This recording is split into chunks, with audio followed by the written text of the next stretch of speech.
kami bersyukur, terima kasih. Terima kasih atas anugerah kebaikan pimpinan penyertaan-Mu. Terima kasih untuk langkah-langkah yang setiap hidup ini yang Engkau penyertaan-Mu yang luar biasa di dalam segala hal. Kami syukuri Tuhan untuk semua yang telah Engkau taburkan di setiap hati pikiran kami. Biarlah ini semua bertumbuh berlipat ganda untuk mengenal-Mu lebih dan lebih Tuhan. Terima kasih oleh karena perlindungan-Mu sungguh nyata di setiap langkah anak-anak-Mu ini. Kami syukuri, kami naikkan puji syukur hormat kami dalam nama Tuhan Yesus Kristus. Haleluya. Semua katakan amin. Amin. Shalom. Ibu yang terkasih, Bu Yulan, maupun juga dengan rekan-rekan yang lainnya semua yang hadir. Puji Tuhan, terima kasih.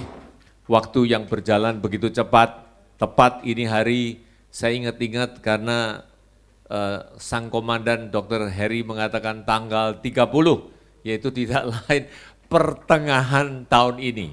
Waktu begitu cepat berjalan, tahu-tahu 26 ini sudah setengah tahun sudah berlalu, amin.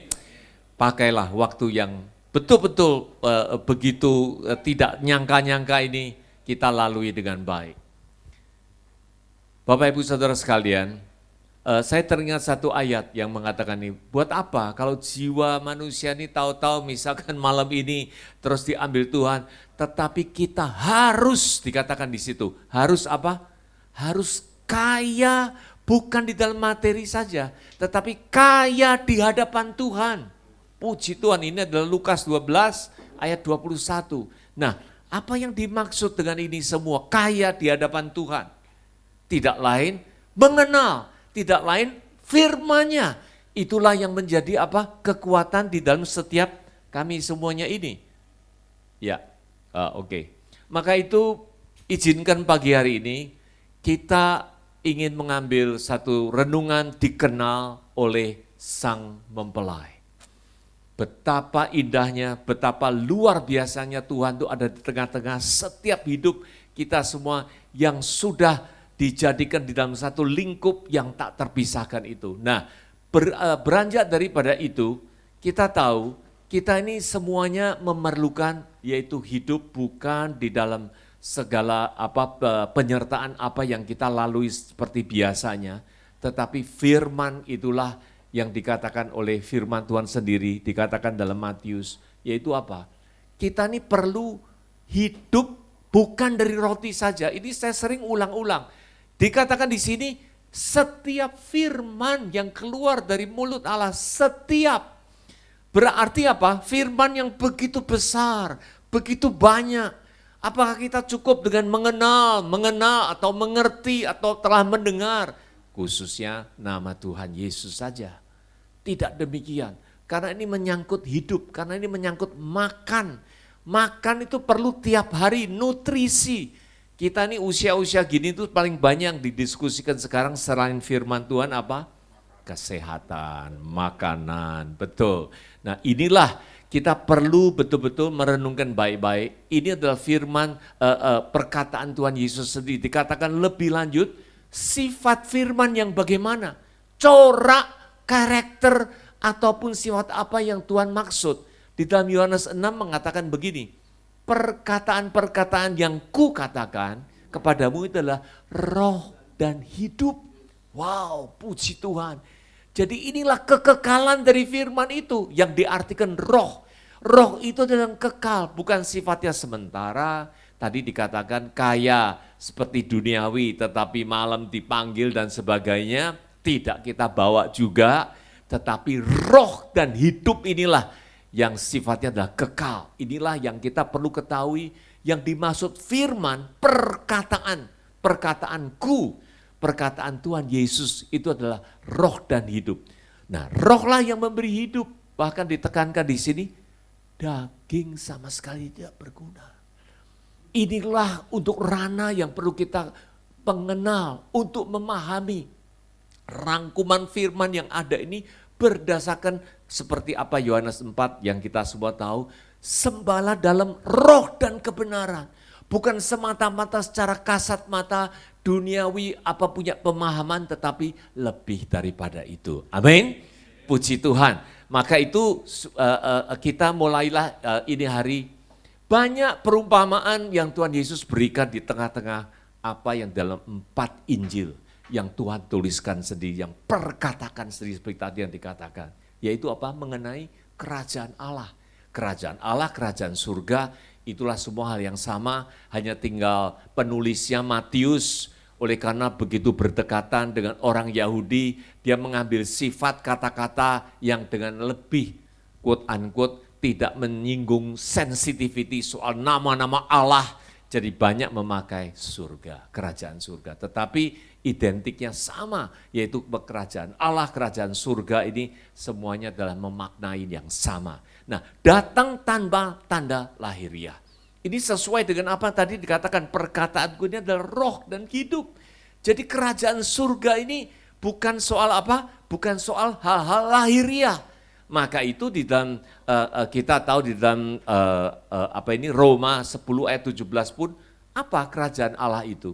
Yaitu apa? Sukacita, damai sejahtera, kebenaran oleh Roh Kudus. Puji Tuhan. Nah, inilah kita prelude untuk beberapa supaya kita mengerti framework dari segala apa yang Tuhan tuliskan untuk kita pahami itu adalah hal-hal yang perlu kita iniin semua.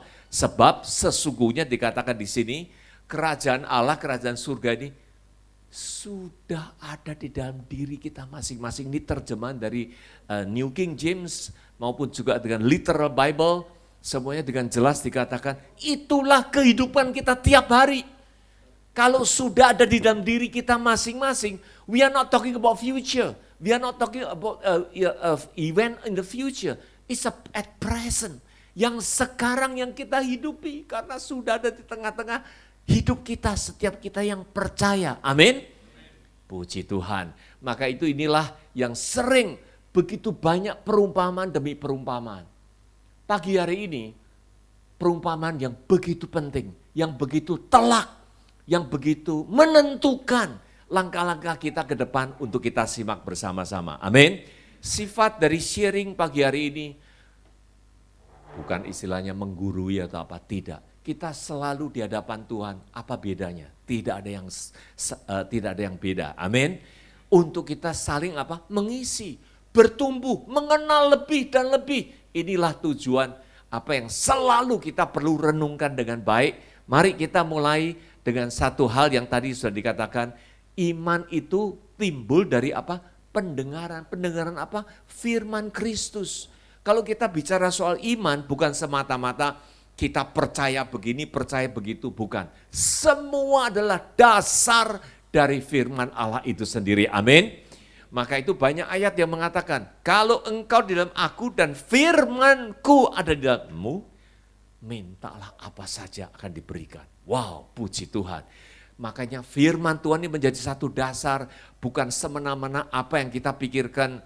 Ya kalau bahasa kerennya, yang enggak-enggak atau gimana, bukan. Tetapi firman inilah, pendengaran dari firman Kristus inilah yang menimbulkan iman kita bertumbuh, dan selanjutnya ini. Mari sama-sama kita ketahui, sampai emphasize Tuhan Yesus mengatakan begini, kita ini diberikan karunia untuk mengenal rahasia kerajaan surga. Tetapi kepada mereka tidak. Mereka yang tidak percaya, mereka yang belum memiliki satu sense of pemahaman di dalam Tuhan Yesus Kristus itu sendiri. Maka itu sekalipun melihat, dianggapnya tidak melihat oleh Tuhan. Sekalipun mendengar, dianggapnya tidak mendengar dan bahkan tidak mengerti. Kenapa? Yaitu karena tadi perkataanku ini adalah roh dan hidup. Orang Yahudi, orang Farisi, orang pimpinan agama itu taunya adalah hukum yang tertulis, yang letterlek, yang jasmaniah, yang kasat mata yang bisa dilihat. Tetapi firman Kristus itu beyond all this level. Melebihi daripada semuanya, bukan lahiriah, bukan tanda-tanda. Maka itu sering dikatakan, kita ini perlu memaknai di dalam rohaniahnya itu yang jauh lebih penting. Itulah kekekalan, membawa kita ke dalam kekekalan. Supaya kita bertumbuh di dalam pengenalannya itu. Janganlah kita trap into that situation yang seperti di-warningkan oleh Tuhan Yesus itu. Mendengar tetapi tidak mengerti, ya kan? Melihat tetapi tidak melihat. Nah, inilah hal-hal yang perlu kita dasari semua hal dengan lebih baik itu. Maka itu tidak heran dalam konteks ini. Di dalam Matius ini dikatakan, bagi yang punya malah akan diberi, malah akan ditambah-tambahi. Bagi yang tidak punya akan diambil. Apa artinya bagi yang tidak punya? Tidak punya itu artinya apa? Kembali ke dalam banyak perumpamaan, Bapak Ibu sekalian. Perumpamaan contohnya, seperti mina, diberikan apa? 1, 2, 5, ya kan? Laporan 5 menjadi 10, 2, 4. Nah, problemnya itu adalah yang satu. Satu inilah yang entah karena salah persepsi atau ignorance atau apa, menyimpannya, takut, dianggapnya tuannya yang jahat. Ini semua cerita kita tahu dalam perumpamaan, akhirnya itulah yang mendatangkan ambillah daripada itu, berikanlah kepada yang sudah punya. Inilah kelimpahan demi kelimpahan. Bagi kita yang mengerti akan diberikan pemahaman, pengertian, pertumbuhan yang berlimpah-limpah itu. Inilah matematik di hadapan Tuhan. It's not based on our physical, it's not based on our earthly punya understanding. Beyond our understanding, makanya ini perlunya kita untuk bisa mengerti perumpamaan demi perumpamaan itu. Mulailah kita mengambil satu perumpamaan demi perumpamaan begitu banyak. Ini hari bila kita sharingkan satu perumpamaan yang begitu penting. Matius 25, yaitu Matius yang sudah masuk ke ranah-ranah belakangan, bahkan after this final judgment dan sebagainya is going on. Kita mengambil yaitu kerajaan surga, sekali lagi perumpamaan seperti 10 gadis. Gadisnya ini membawa pelita, ya kan, menyongsong mempelai laki-laki. Nah, dikenal oleh sang mempelai, yang diartikan mempelai itu tentunya mempelai laki-laki, bukan perempuan. Kita ini mempelai perempuan-perempuan. Apakah ini artinya poligami? Tidak, tapi ini ada maknanya. Coba kita nanti renungkan bersama, kita kolektif.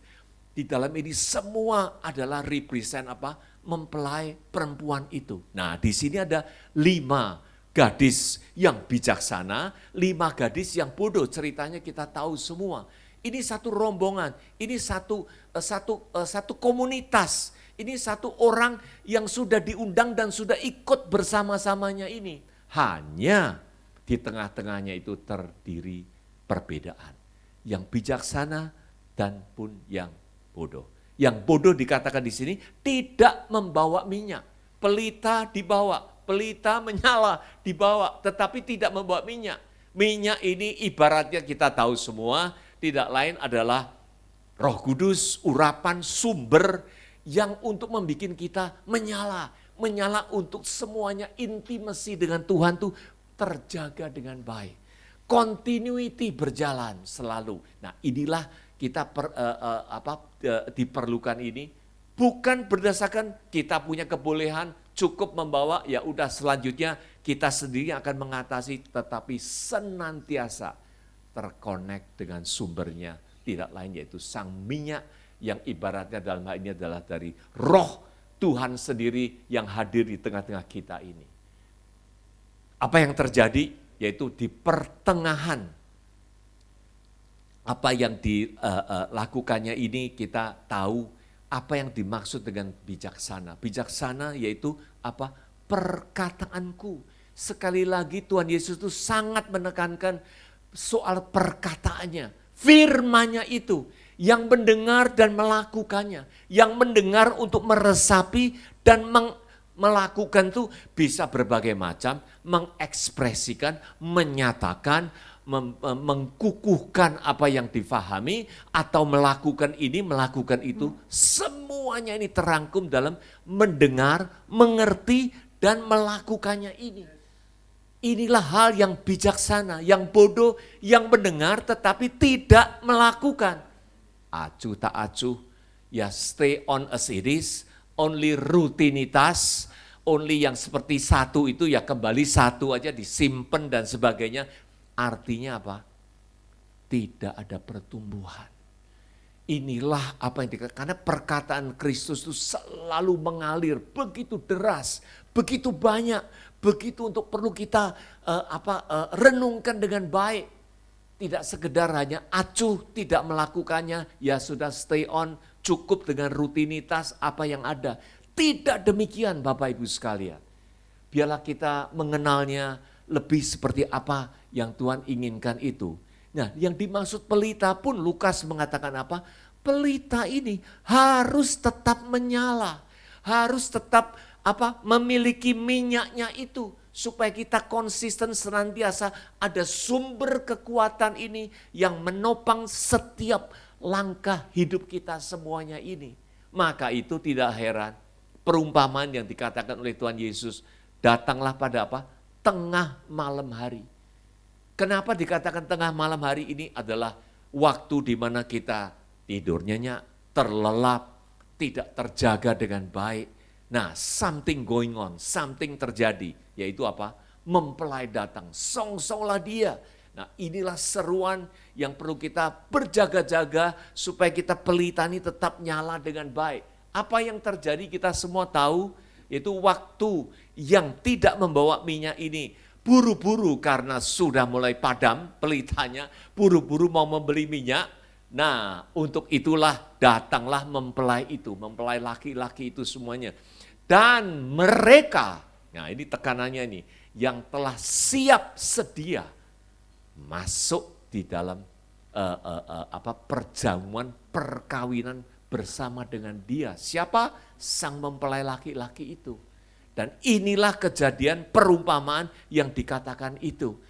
Jadi yang siap sedia, yang senantiasa untuk mengetahui, mengenal, dan mengetahui posisi semuanya yang kita miliki, inilah yang masuk ke dalam perjamuan perkawinan itu. Setelah itu apa yang terjadi? Pintu tertutup. Pintu tertutup menandakan satu hal yang penting sekali. We don't know what is happening. Pintu tertutup yaitu timeline is finished. Timeline di mana mungkin kita sewaktu-waktu tidak ada atau hal-hal kejadian apa ini itu yang membuat akhirnya tertutup. Inilah bicara soal timing, inilah bicara soal finishing line-nya. Inilah hal-hal yang perlu kita sadari apa yang di dalam perumpamaan ini.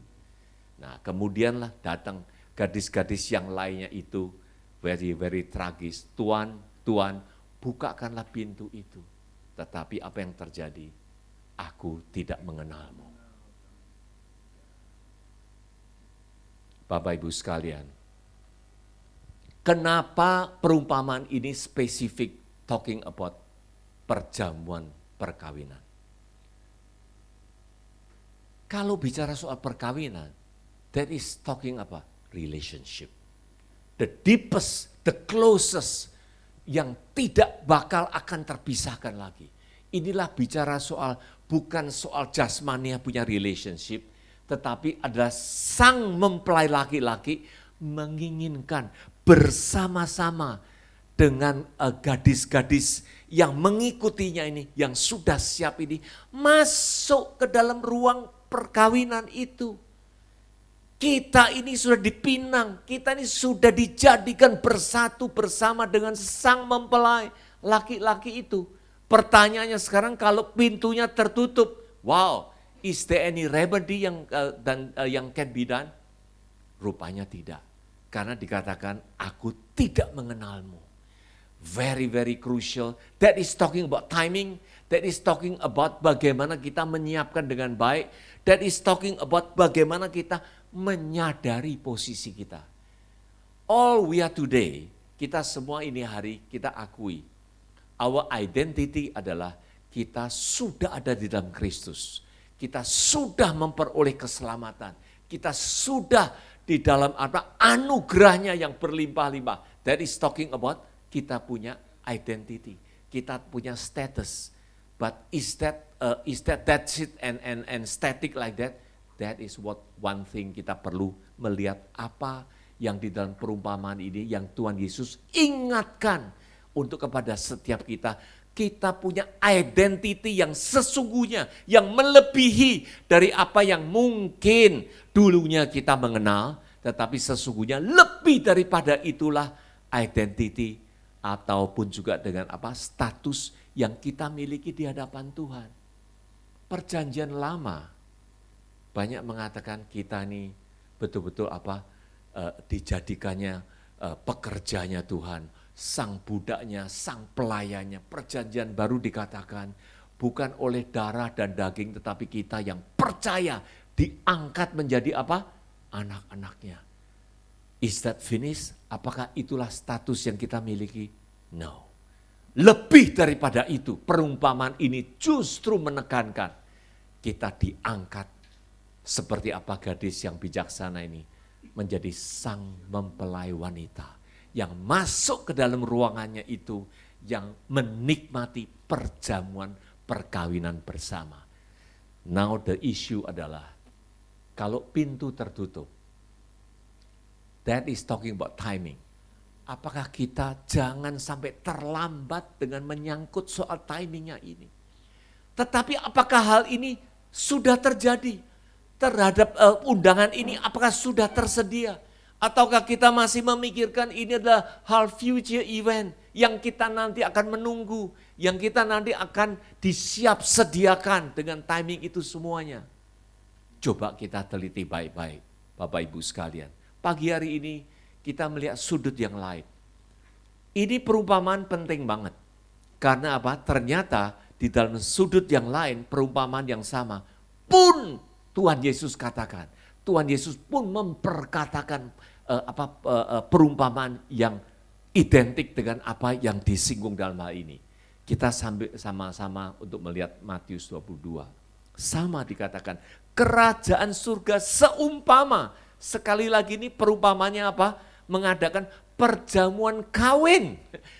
Is all about the same, yaitu tidak lain yaitu wedding wedding ceremonial yang diadakan itu, yang mengadakan perjamuan kawin untuk anaknya. Who is anaknya? Tidak lain adalah Christ Jesus himself yang dimaksud.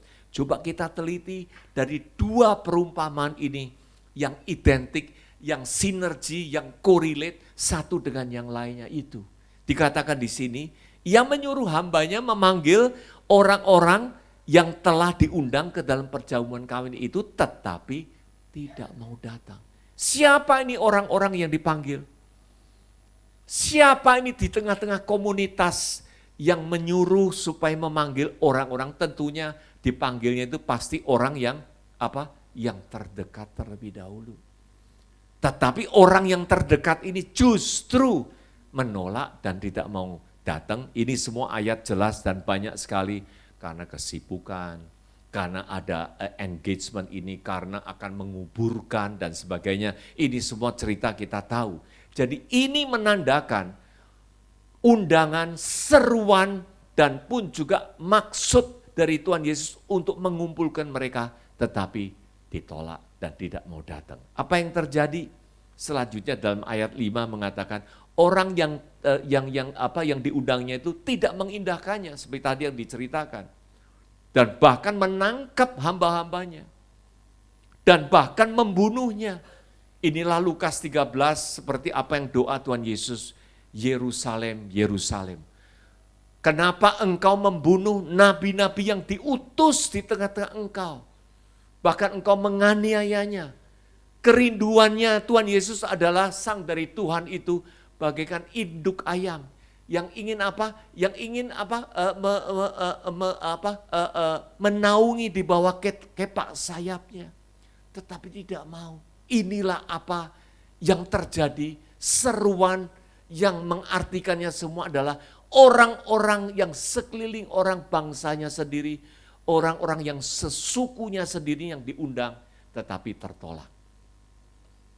Dan itulah event timing yang kita bisa tahu apa yang sedang terjadi berhubungan dengan perjamuan perkawinan itu. Selanjutnya di sini dikatakan apa yang terjadi di sini, murkalah sang raja itu. yaitu menyuruh pasukan untuk menyerbu, untuk membinasakan, untuk membunuh. Apa yang terjadi? Jutaan orang meninggal. Inilah apa yang dinubuatkan oleh Tuhan Yesus sendiri dan akhirnya terjadi, membakar kota yang mereka artikan kota mercusuar, kota yang paling ternama, tidak lain seperti tadi seruan, yaitu Yerusalem runtuhnya di tahun 70. Dari sini kita jelas undangan yang dimaksud, that is already happened. That is already sudah siap sedia, sudah diadakan, sudah diundang, sudah dilakukan sejak tahun 70 yang lalu sampai sekarang ongoing selanjutnya. Untuk setiap orang jiwa yang baru mengerti, baru menerima, itulah undangan yang akhirnya kita diangkat untuk satu menjadi satu dengan Dia. Ini ayat selanjutnya mungkin kita bisa renungkan, menjadi mempelainya. Status yang tertinggi yang Tuhan sudah sediakan bagi setiap kita. Bukannya nanti-nanti, tetapi inilah hal-hal yang perlu kita renungkan dengan baik. Kenapa dikatakan membakar kotanya ini dan merefer kepada tahun 70? Kita lihat Passion Translation dengan jelas mengatakan, yaitu mengambil Matius 22 yang sama itu, yaitu disinfuriated the king. Inilah membuat rajanya gusar, marah besar. So he sent his soldier to execute those murderer. Jadi itu membantai semua orang-orang yang pembunuh itu, and had their city burned to the ground.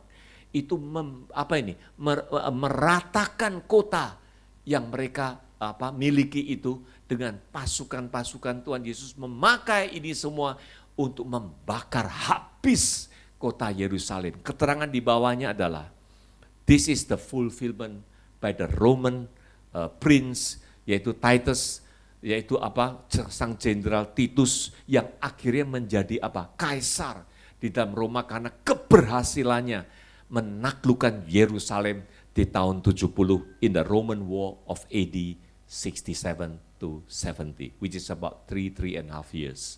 That is what happened. Inilah refer kepada undangan yang sudah dilakukan itu ditolak dan akhirnya bahkan dibunuh, dan akhirnya dengan itulah marah rajanya itu untuk membakar kotanya itu. That is ongoing event in the past. Yang lalu ini sudah terjadi. Kerinduan Tuhan Yesus tidak lain adalah untuk mengundang semuanya ini bersatu bersamanya. Maka itu timeline-nya itu very clear. It is already ready, sudah tersedia bagi setiap kita untuk menerima ini, supaya pintu tidak tertutup, supaya kita masuk bersama-sama di dalam perjamuan perkawinan yang sudah Tuhan sediakan ini semua.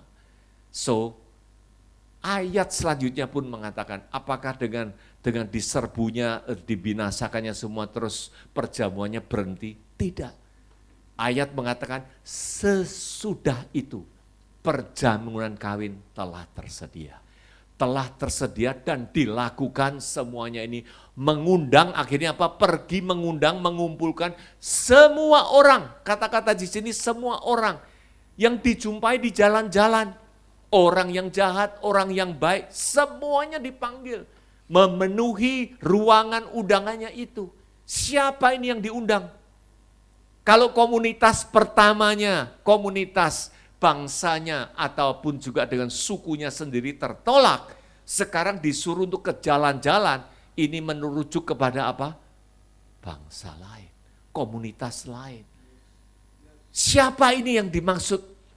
Tidak lain adalah kita-kita yang menerima, yaitu percikan, kasih karunia, keselamatan yang Tuhan sudah taburkan di tengah-tengah kita, yang notabene adalah non orang-orang Yahudi.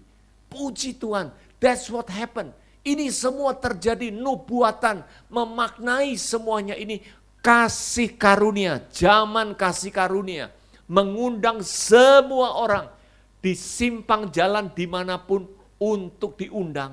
Itulah tercurahnya kasih karunia Tuhan melimpah di tengah-tengah umat yang di luar orang Yahudi itu sendiri.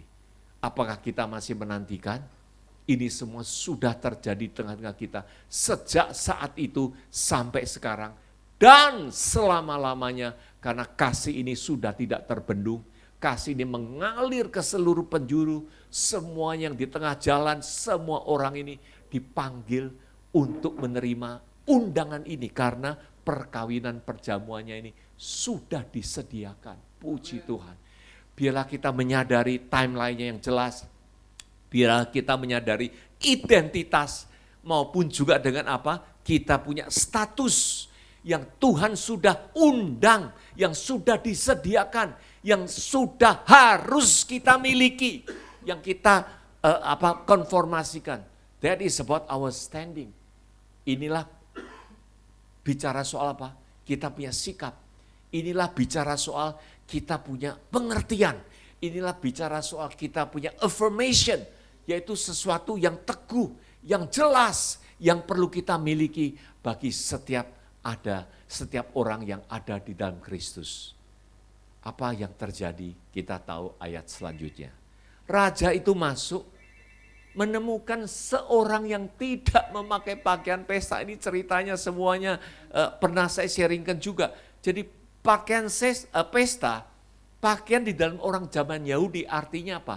Pakaian ini melambangkan apa? Status orang itu, dari pakaiannya, dari jubahnya bisa kelihatan, wah orang ini is upper level, medium, lower level. Nah dalam hal inilah yang diperlukan adalah kita berpakaian pesta. Kita acknowledge, kita mengakui, kita menerima undangan ini dengan baik. Maka itu kita berpakaian dengan sepadan untuk menghadiri perjamuan itu. Karena kita diangkat, karena kita diundang menjadi mempelainya yang Tuhan inginkan di dalam tubuh hatinya. Puji Tuhan, apa yang terjadi seorang ini tidak memakainya. Lalu ditegur, bagaimana engkau bisa masuk tidak memakai pakaian ini? Apa jawabnya orang itu? Diam saja. What does it mean? What does it mean diam saja? Speechless, tidak ada jawaban apa-apa.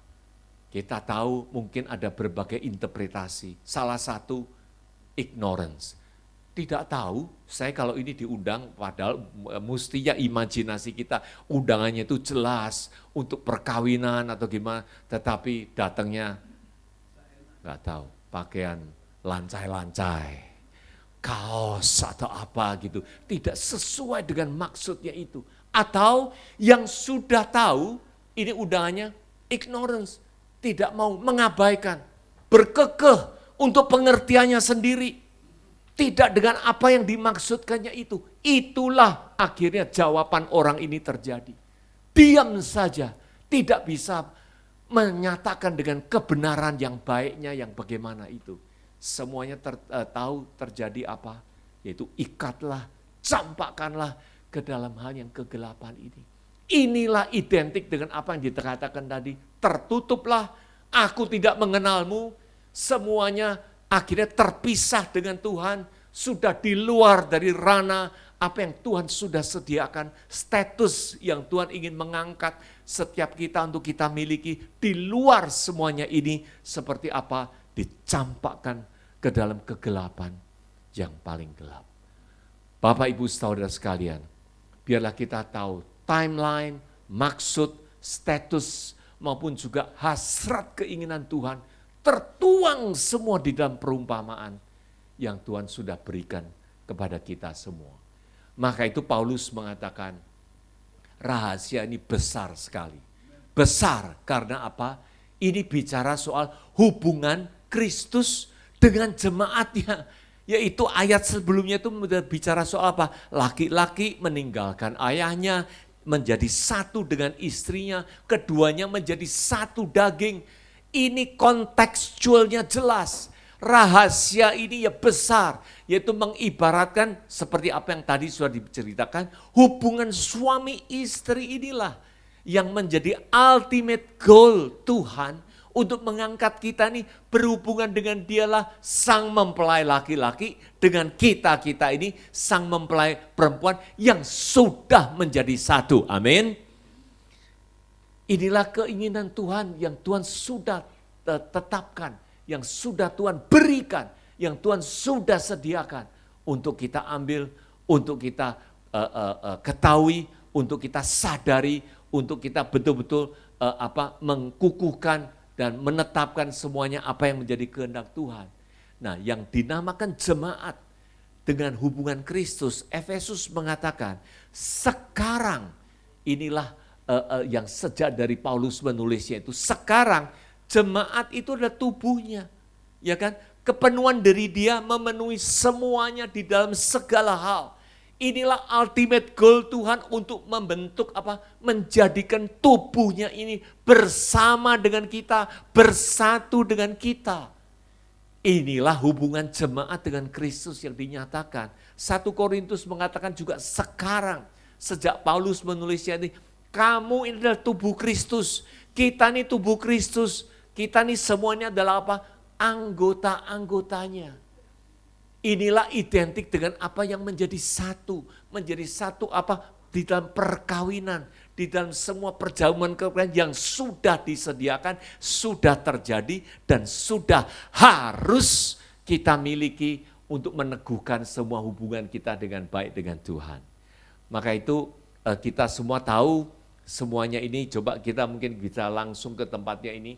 Kenapa dianggap sebagai tubuh jemaat dan kita anggotanya? Inilah perkataan Tuhan Yesus yang memutarbalikkan semua pemahaman pada umumnya kepada pemimpin-pemimpin bait suci pada saat itu. Apa? Kita semua tahu, rombaklah bait Allah, dalam 3 hari aku akan mendirikannya kembali. Ini semua ada ayat yang mengatakan, loh enak saja 3 hari mau didirikan kembali.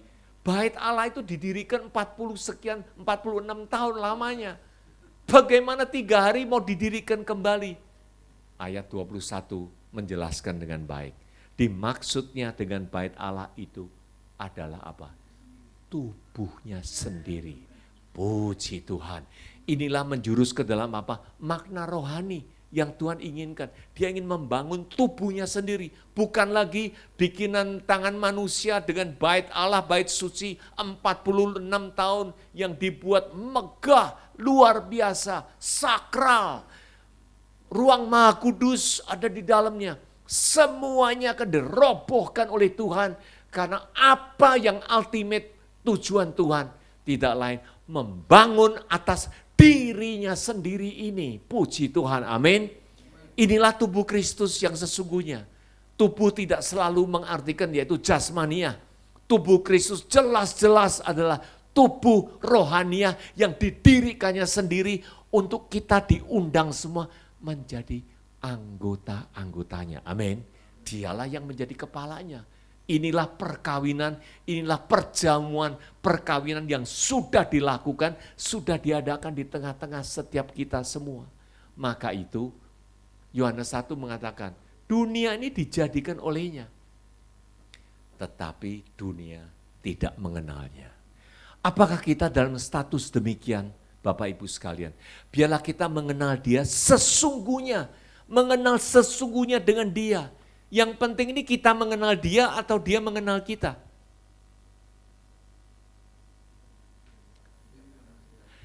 Biarlah kita mengenal dia dengan benar supaya kita juga dikenal oleh dia. Amin.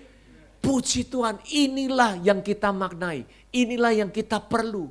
Bukan dengan asal-asal mengenal, bukan dengan status yang begitu saja tetapi tidak ada pertumbuhan. Padahal semuanya sudah disediakan yang lebih daripada itu. Dan akhirnya oleh karena pengenalan kita yang tidak benar pun membawa Dia tidak mengenal kita juga. Enyaklah aku tidak mengenalmu. Tertutuplah pintunya itu. Bapak Ibu sekalian, inilah apa yang Tuhan inginkan. Supaya kita senantiasa mengecap setiap firman yang keluar dari mulutnya. Ini menjadi makanan. Bukan sekedar hanya apa yang kita ketahui berhenti di situ, tidak. Tetapi selanjutnya pertumbuhan inilah yang sangat menentukan. Karena itu pohon yang baik itu dikenal dari buahnya. Artinya yang dikenal buahnya itu apa? Buahnya itu apakah our own achievement? Ataukah seperti apa yang dunia katakan baik, baik, baik begitu? Buah di dalam firman Tuhan jelas yang diartikan tidak lain. Mengenal Dia. Bagaikan benih yang ditabur di dalam tanah yang subur. Hati pikiran kita ini yang subur, yang terbuka, yang gembur. Katakan seperti ibaratnya gitu, tanah yang gembur, yang terbuka, benih ditanamkan 100 kali bertumbuh, 60 kali, 30 kali. Ini semua menciri-cirikan kehendak Tuhan supaya kita bertumbuh, entah 30, entah 60, entah 100 kali. Inilah yang dimaksud buah. Buah mengenal, mengerti soal Dia, Sang Firman Tuhan yang hidup, yang menjadi juru selamat kita, yang menjadi Tuhan Allah yang roh itu, yang ada di tengah-tengah hidup kita. Inilah dari bagaimana kita mengenal Dia. Itulah diukur bagaimana buah dari pohon yang dikenalnya itu. Puji Tuhan. Bapak Ibu sekalian, Roma 10 ada ayat yang perlu kita renungkan dengan baik. Kita mungkin memiliki semangat dengan Tuhan. Tetapi bukan menurut pengetahuan yang baik, yang benar. Dikatakan di sini. Dan tidak menyadari kebenaran Allah itu. Dan akhirnya berusaha menegakkan kebenaran kita sendiri. Inilah apa yang Paulus memberikan pencerahan kepada kita. Supaya kita jangan menundukkan diri kepada kehendak kita atau pengertian kita sendiri. Tetapi apa yang diperlukan, biarlah kita sepenuhnya ada di dalam kebenaran firman Tuhan itu sendiri. Amin. Puji Tuhan, Bapak Ibu sekalian. Janganlah seperti apa yang perumpamaan perkawinan ini begitu berulang-ulang. Kenapa Tuhan Yesus melakukan mujizat di Kana? Mujizat di Kana itu melambangkan apa? Perkawinan juga. Dan bahkan di situ dikatakan adalah Tuhan Yesus mengadakan apa? Mujizat yang pertama. Bukan yang kedua, bukan yang terakhir, yang pertama. Diutamakan. Diutamakan maknanya itu adalah perkawinan. Dan akhirnya ujung-ujungnya, walaupun itu perkawinan pesta orang-orang Yahudi, tetapi yang diperlukan, yang dimaukan itu adalah perkawinan kepada dirinya sendiri.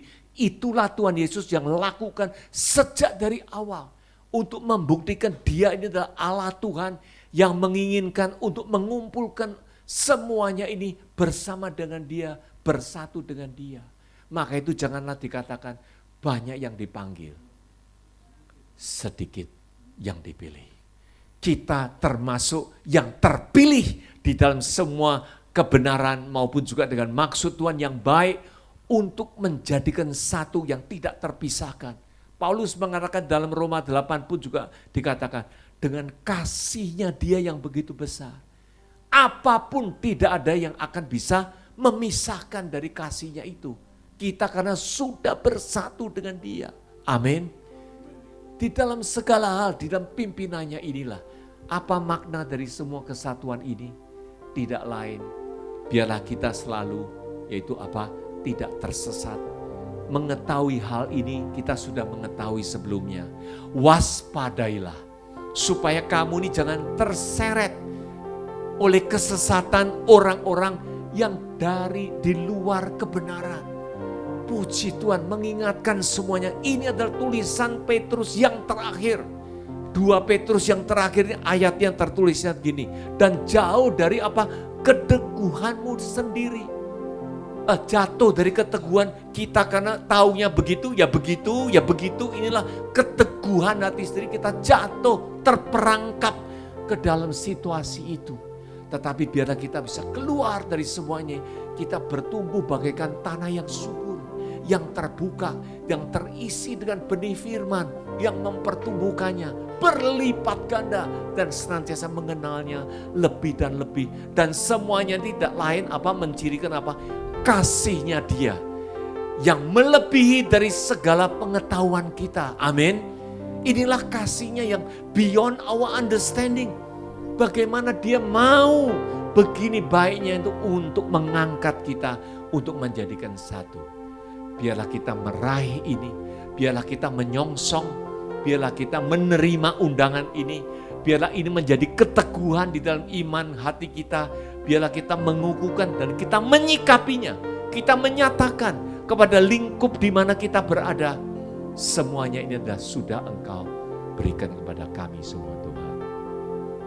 Biarlah kita lebih seru, Bapak Ibu sekalian, bro and sis, yaitu Bu Yulan, katakan, ya kan, akulah mempelainya. How about you? Amin. Kita katakan bersama-sama, amin. Supaya kita jangan tegang, kita biarlah semua cair di dalam keberadaan dan penuh kasihnya. Ayo kita sama-sama katakan 1, 2, 3, bro, sis, akulah mempelainya. How about you? Sekali lagi, bro, sis, akulah mempelainya loh. How about you? Puji Tuhan, kita beri tepuk tangan untuk kemuliaan Tuhan. Puji Tuhan, haleluya. Terakhir dikatakan, biarlah kita apa? Senantiasa bertumbuh di dalam kasih karunia. Tuhan menginginkan kita bertumbuh. Tidak aja dengan demikian. Di dunia luar, dinamika terjadi. Semuanya bertumbuh dan dinamika semuanya terjadi. Masakan kita ini tertinggal hanya mengenalnya begitu saja. Tetapi biarlah kita bertumbuh senantiasa di dalam kasih karunia-Nya, mengenal Sang Juru Selamat, Yesus Kristus Tuhan kita itu. Puji Tuhan. Dan akhirnya ayat ini sangat meneguhkan kita semua. Tidak lain di dalam Roma 8 mengatakan, Allah mendatangkan segala sesuatu kebaikan di dalam segala hal. Amin. Ya kan? Bagi mereka yang mengasihi Allah, ini ayat semuanya kita tahu, ya kan?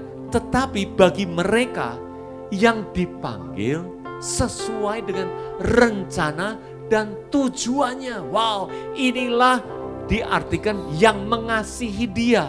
Yang mengasihi Dia itu bukan sekedar hanya menunjukkan kepada orang lain kasih, semuanya ramah tamah, baik, that is all good. But more than that, yang Tuhan inginkan, mengenal, mengerti rencana dan tujuannya itu. Mengenal Dia begitu dalam untuk mengundang, mengambil, untuk merangkul semuanya ini. Masuk ke dalam perjamuan perkawinannya itu. Menjadi satu keteguhan, menjadi satu kepastian, menjadi satu keharusan. Bahkan dikatakan supaya kita betul-betul dikenal oleh Dia. Amin. Untuk itulah kita masuk semua ke dalam apa? Rencana dan tujuannya yang mulia itu.